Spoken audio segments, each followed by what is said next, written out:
Ocean waves के गहरे अंधेरे में डूबती हुई एक ऐसी सिविलाइजेशन जिसका राज आज तक सुलझ नहीं पाया।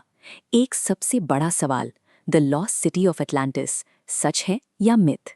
सदियों से इंसान इस एग्जैक्ट सिविलाइजेशन को ढूंढ रहा है, बिना किसी फिजिकल ट्रेस के। ये हिस्ट्री का सबसे फेमस गोस्ट बन चुका है। इस कल्चरल लेजेंड की शुरुआत एंशिएंट टेक्स्ट से होती है, जहां इस कहानी का जिक्र पहली बार दुनिया के सामने आया था। उन एंशिएंट टेक्स्ट में अटलांटिस को एक हाईली एडवांस्ड और पूरी तरह से थ्राइविंग सिविलाइजेशन बताया गया है। लेकिन इस स्टोरी का अंत कैटास्ट्रोफिक है। एक अचानक डिजास्टर आया और पूरी की पूरी सिटी ओशन वेव्स के नीचे हमेशा के लिए गायब हो गई। यहाँ एक सवाल खड़ा होता है, क्या हमें इस कहानी को एक लिटरल हिस्टोरिकल रिकॉर्ड की तरह देखना चाहिए, या फिर ये सिर्फ एक फिलोसॉफिकल कॉशनरी टेल है? इन सवालों का जवाब ढूंढने के लिए हमें एंशिएंट मिथ से मॉडर्न साइंस तक रिसर्च की पूरी क्रोनोलॉजिकल टाइमलाइन को फॉलो करना होगा।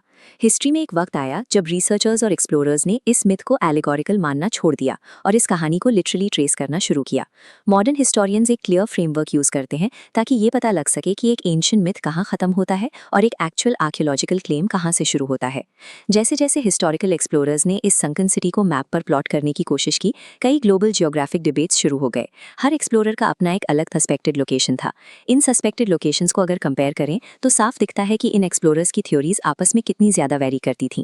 पुरानी जियोग्राफिक थ्योरीज पर सवाल उठे, उन्हें स्क्रूटनाइज किया गया और डीबंक कर दिया गया।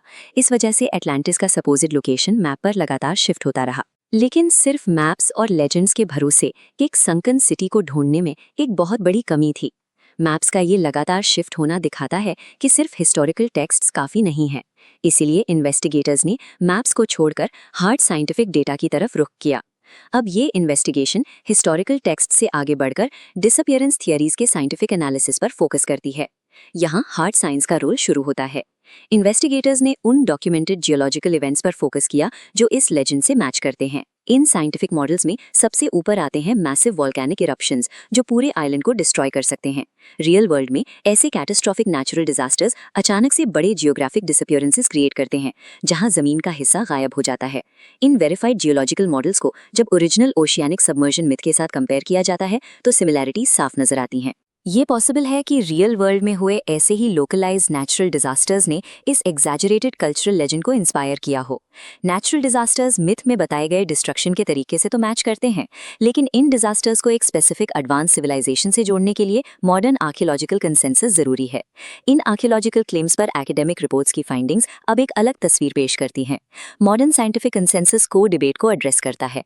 क्या एविडेंस किसी ऐसी रियल जगह की तरफ इशारा कर रहा है जो किसी डॉक्यूमेंटेड जियोलॉजिकल इवेंट में तबाह हो गई थी? यानी क्या ये सच है, या फिर ये स्टोरी पूरी तरह से एक फिलोसॉफिकल एलिगरी की तरह फंक्शन करती है, यानी एक मिथ? अटलांटिस की इस तलाश का एक नतीजा ये भी रहा कि समुद्र की गहराइयों में इस सिविलाइजेशन को ढूंढने की कोशिश ने मॉडर्न ओशिनोग्राफी की फील्ड को आगे बढ़ाने में मदद की। इन क्लेम्स को वेरीफाई करने की जरूरत ने मॉडर्न आर्कियोलॉजी के स्टैंडर्ड्स को पहले से कहीं ज्यादा रिगरस बना दिया।